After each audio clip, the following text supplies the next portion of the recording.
আমার সেন্টার কোনো সমস্যা নেই। লক্ষণ সুবিধার মনে আছে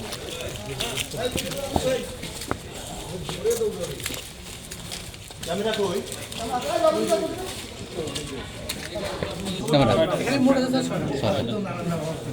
লাগানো হয়েছে ইউনো থেকে।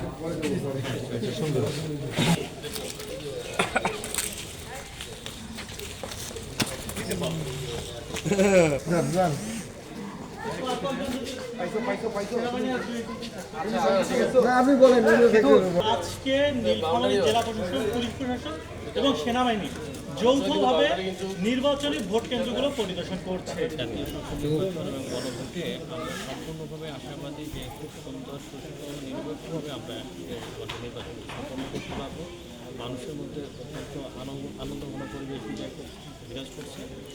আমরা গত 5 দিন যাবৎ প্রতিটি উপজেলায় গিয়ে আমাদের সেনাবাহিনী, পুলিশ, র্যাব, বিজিবি, আনসার বাহিনী সহ আমরা প্রত্যেকটি এলাকা ভিজিট করতেছি এবং আপনার আজকেও আমাদের কিশোরগঞ্জ এলাকাতে এরকম প্রোগ্রাম হচ্ছে এবং সেখানে মানুষের সাথে আমরা মত বিনিময় করছি। আজকেও যেমন আমি আমার এসপি মহোদয়, আরবির সিও মহোদয় সহ আমরা এখানে এসেছি যে কোনো চ্যালেঞ্জ আছে কিনা, এরপরও কোনো চ্যালেঞ্জ আছে কিনা, আমাদের অন্য কোনো জায়গায় আমাদের অ্যাড্রেস করার প্রয়োজন আছে কিনা সেগুলো জিজ্ঞেস করেছি। মানুষ স্বতঃস্ফূর্তভাবে বলেছে যে এখানে কোনো সমস্যা নাই এবং ওনারা স্বতঃস্ফূর্তভাবে এখানে ভোট দিতে আসতে পারবেন। ওনারা এরকম পাচ্ছেন এবং ওনারা এরকম পরিবেশ সৃষ্টি হয়েছে। এবং আমরা ইতিপূর্বে এই যেগুলো করেছি যে আমরা রাস্তাঘাটগুলো সংস্কার করেছি, যেখানে যেখানে প্রয়োজন ছিল সেখানে সংস্কার করেছি।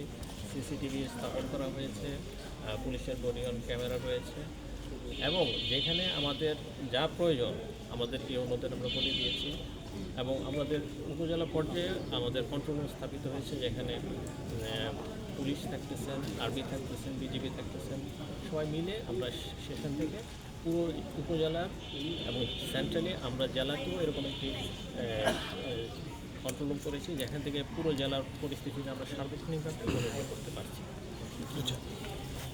এই নির্বাচনকে সুস্থ এবং আবার উপহার দিচ্ছে সেই ব্যাপারে আপনি কতটুকু মনোবল রাখছেন আপনি আপনার বাহিনী নিয়ে?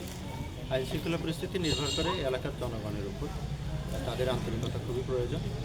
আমরা যতগুলো বাহিনী এখানে ডিপ্লয়েড হব অলরেডি আমরা অ্যাসেসমেন্ট করেছি। আমাদের চমৎকার আমাদের জেলা প্রশাসক যেটি বলছিলেন যে আমাদের সমন্বিত একটি প্রোগ্রাম তৈরি করা হয়েছে নির্বাচন সিকিউরিটি এনশিওর করার জন্য। আমরা এক কথা বলতে পারি আমরা পুরোপুরি প্রস্তুত আছি এবং সুন্দরভাবে এবং উৎসাহ উদ্দীপনার মাধ্যমে এই জাতীয় নির্বাচন এবার সম্পন্ন করতে হবে সব। আপনারা জানেন ইউনিট টু সিভিল পাওয়ারের আওতায় সেনাবাহিনী মাঠ পর্যায়ে সকল জায়গায় রয়েছে এবং ইতিমধ্যে নীলফামারী জেলার 4টি উপজেলায় আমরা ক্যাম্প স্থাপন করেছি এবং আমরা নিরপেক্ষভাবে এবং কঠোরভাবে আমাদের কার্যক্রম পরিচালনা করে আসছি এবং আইন শৃঙ্খলা পরিস্থিতি উন্নয়নে অন্যান্য বাহিনী, বিশেষ করে পুলিশ এবং অন্যান্য বাহিনীকে আমরা সহায়তা করে আসছি এবং আমাদের রিটার্নিং অফিসারের নেতৃত্বে আমাদের নীলফামারী জেলায় একটি সুষ্ঠু এবং সর্বাত্মক এবং শান্তিপূর্ণ নির্বাচন আয়োজন করতে আমরা বদ্ধপরিকর এবং সেনাবাহিনী যে কোনো ধরনের আইন শৃঙ্খলা যদি কোনো ধরনের অবনতি হয় সেখানে যে কোনো মূল্যেই হোক আমরা কঠোর পদক্ষেপ নিব।